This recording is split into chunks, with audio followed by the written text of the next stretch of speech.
Tax audit due date extend होगी या नहीं।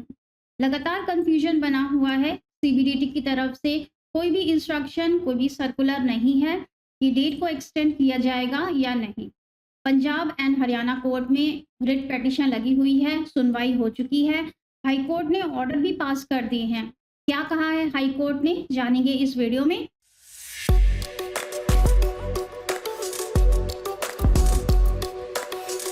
नमस्कार दोस्तों, मैं हूं सीए श्वेता सक्सेना। आप देख रहे हैं हमारा चैनल टैक्स सॉल्यूशंस। तो दोस्तों, Punjab and Haryana high court में पीआईएल लगाई गई थी, जिसमें कि हाई कोर्ट ने सुनवाई भी दे दी है। हाई कोर्ट ने कहा है कि 26 सितंबर तक का समय सीबीडीटी को दिया जाता है। 26 सितंबर तक सीबीडीटी को ये बताना होगा कि उनका क्या पॉइंट ऑफ व्यू है, क्या फैसला है कि डेट को एक्सटेंड करना है या नहीं करना है। सीबीडीटी को कोई ना कोई ऑर्डर जरूर पास करना होगा 26 सितंबर तक। चुपचाप नहीं बैठना है, जैसे कि उन्होंने आईटीआर के टाइम पे किया था।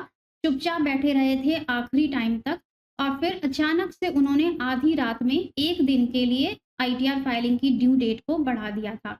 तो इस बार हाई कोर्ट ने बोला है कि इस तरह से नहीं करना है। आपको ड्यू डेट से पहले अपना पॉइंट ऑफ व्यू क्लियर करना होगा कि डेट बढ़नी है या नहीं बढ़नी है। इन केस 26 सितंबर तक सीबीडीटी नहीं बताती है, कोई ऑर्डर पास नहीं करती है, तब फिर हाई कोर्ट फैसला लेगा और हाई कोर्ट अपना जजमेंट देगा कि डेट को बढ़ाना है या नहीं बढ़ाना है। इस समय बहुत सारी हाई कोर्ट्स में रिट लगी हुई है, पिटीशन लोगों ने लगाए हुए हैं, जिनमें गुजरात हाई कोर्ट है, दिल्ली हाई कोर्ट है, आईसीएआई ने और काफी सारे बार एसोसिएशंस ने भी अपनी एप्लीकेशंस और रिट लगाई हुई हैं। जनरली आईटीआर फाइलिंग की ड्यू डेट 31 जुलाई को एंड हो जाया करती थी, जिसके बाद अगस्त और सितंबर 2 महीने मिलते थे प्रोफेशनल्स को ऑडिट रिपोर्ट प्रिपेयर करने के लिए। लेकिन इस बार आईटीआर फाइलिंग की डेट एंड हुई है 16 सितंबर को, तो सिर्फ 14 दिन का टाइम दिया गया है प्रोफेशनल्स को ऑडिट रिपोर्ट प्रिपेयर करने के लिए।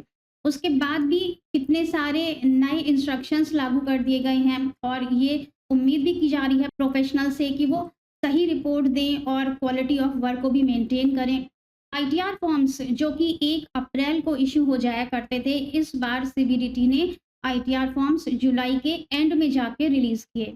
इसके बाद इन्होंने आईटीआर की डेट को सिर्फ 45 दिन के लिए एक्सटेंड किया, जबकि कायदे से आईटीआर की डेट को 4 महीने के लिए एक्सटेंड होना चाहिए था। अप्रैल, मई, जून, जुलाई 4 महीने देरी से फॉर्म आने के बाद भी आईटीआर की डेट को सिर्फ 45 दिन के लिए एक्सटेंड किया गया। और इसमें गलती किसकी थी? सीबीडीटी की और आईटीआर पोर्टल बनाने वाली कंपनी की। इन दोनों की गलती की वजह से आईटीआर्स देर में आए, देर में फाइलिंग स्टार्ट हुई और अब इन्हीं की गलती की वजह से ऑडिट रिपोर्ट भी जल्दबाजी में बनाई जा रही है, जिससे कि क्वालिटी ऑफ वर्क हैम्पर हो जाएगा।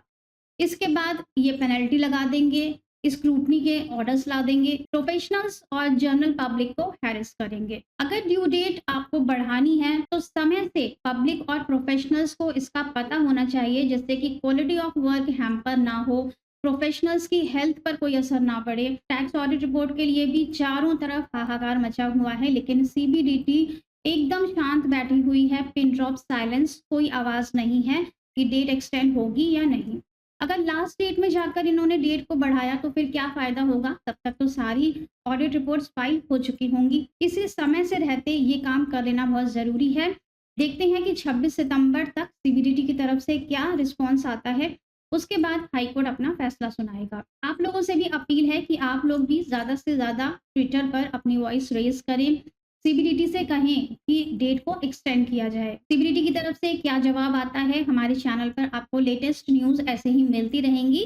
बने रहिएगा हमारे चैनल के साथ। मिलेंगे नेक्स्ट वीडियो में। Till then stay safe and healthy. Bye bye.